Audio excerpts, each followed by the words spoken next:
Hey, what's going on, everyone? Welcome back. This is Brian with Sagittarius Outdoors.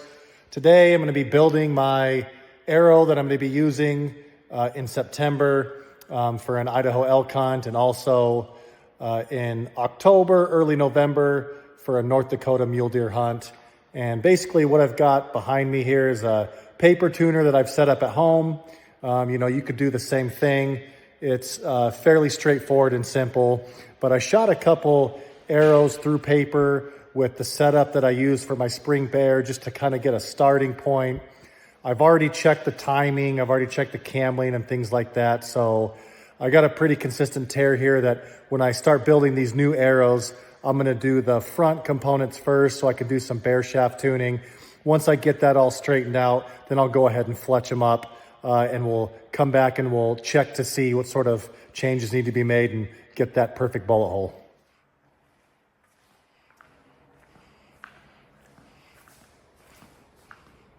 All right, so I'm just gonna walk you through the components that I'm using, kind of show you guys, what you need to complete a set here. But the arrow I've been using and the arrow I'm gonna use this year is this Easton Axis 4mm, 250 spine. Basically I've maxed that out.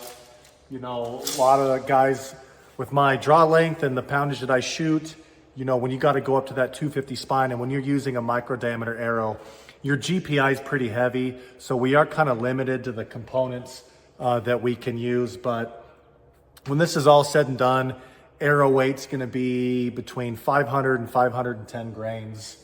So I am using the Snyder core system from Iron Will. I've got some SB 135s. I've also got, in the wide, I've also got SB 135s. For the normal single Bevel-Left. I'm going to be using some AEE hybrids. Got the Montana Knife Company colors going on here. I'm a big fan of MKC, as you can tell.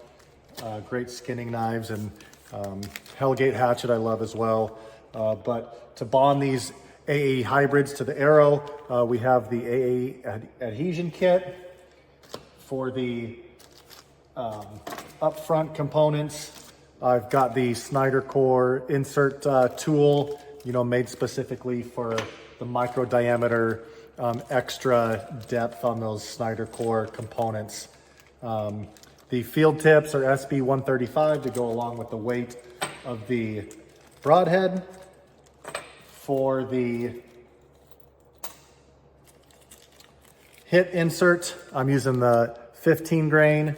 And for the impact collar, I went as small as I could with the 10 grain. Trying to aim at that 500 grain setup.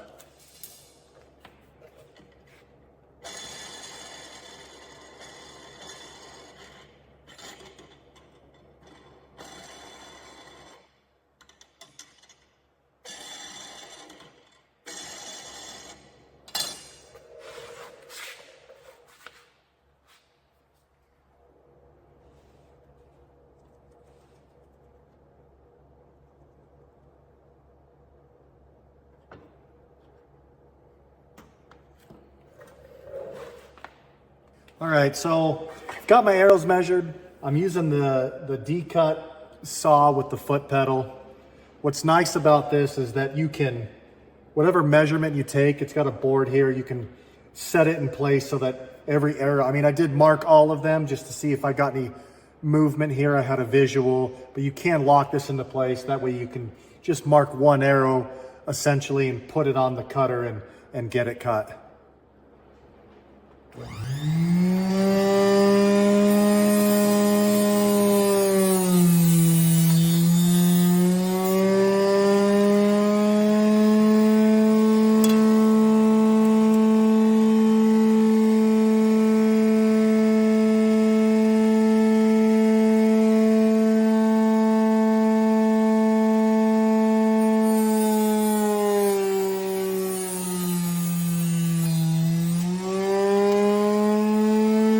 All right, now that we've got all of our arrows cut, the end that we cut, we're gonna go ahead and square them off with this ASD flip.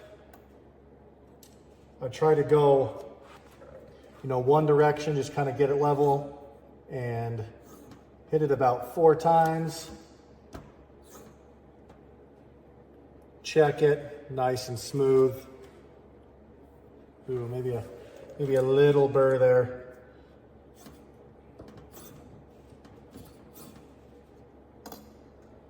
There we go. See if we can get that. All right, so now that all the arrows are squared, I am going to clean up the inside of these and get them ready for the inserts. To do that, I've got a prep kit from Last Chance Archery. Got the micro diameter right here. And what I'll do is I'll scar that up on the inside to get any loose carbon that needs to come out. And then I've got some acetone and some Q-tips. I'll dip it in the acetone. I'll just clean it out and we'll move on to the next.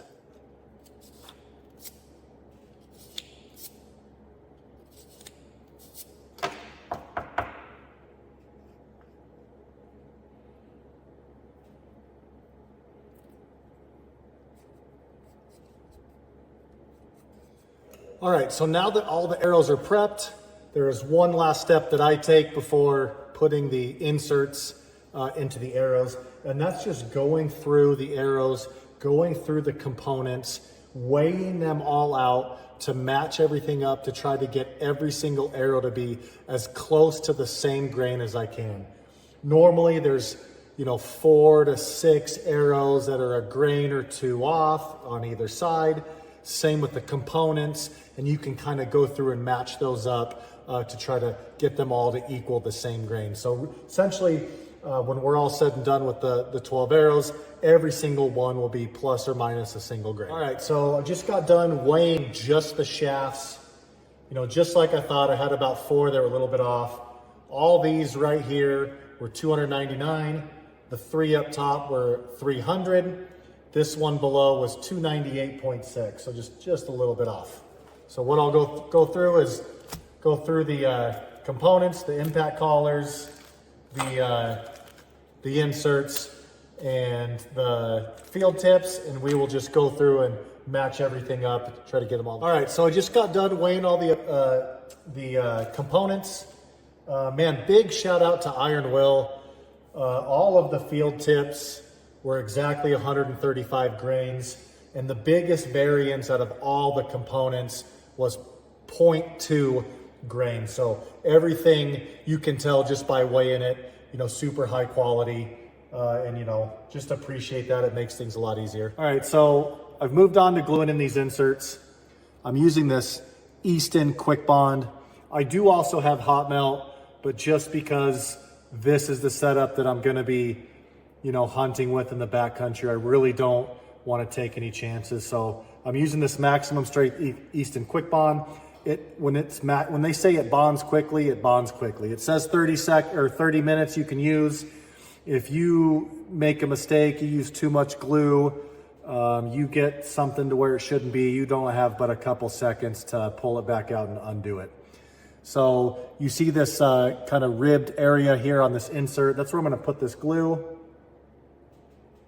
I make a nice straight line, and then I kind of move it around that ribbing.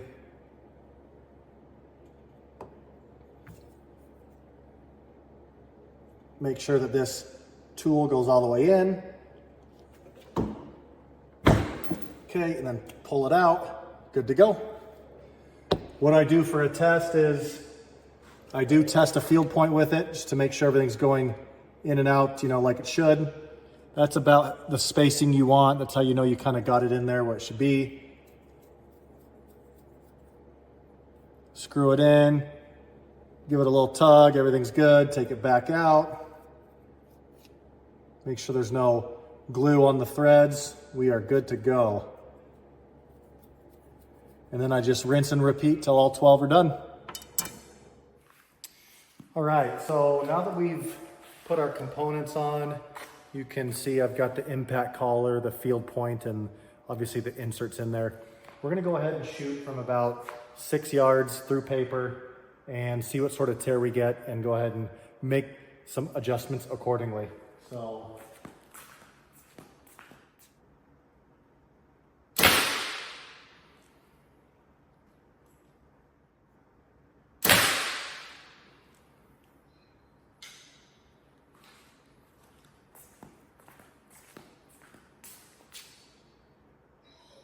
All right, so those are pretty consistent tail left tears. Says it right there on the paper tuner. So we're just gonna go ahead and start making adjustments and bumping that rest to the right. See what we get. All right, guys, so just kind of show you what I'm doing here. You know, I'm basically going through each arrow. You can kind of see the paper holes I have going here. You know, some of those are 2 arrows like that here. But basically, once I was comfortable with the way, you know, 3 were shooting from like the standpoint of adjusting my arrow rest, I started knock tuning, right? So each arrow. So let's take this for instance here, these 2 arrows. This is where, you know, they started. I turned the knock. Those were the next shots. Turned them again. Those were the next shots. Same there. Boom, boom, boom. Boom, boom, boom. You can see, saying this was just the last arrow I did, turn the knock till we get that there.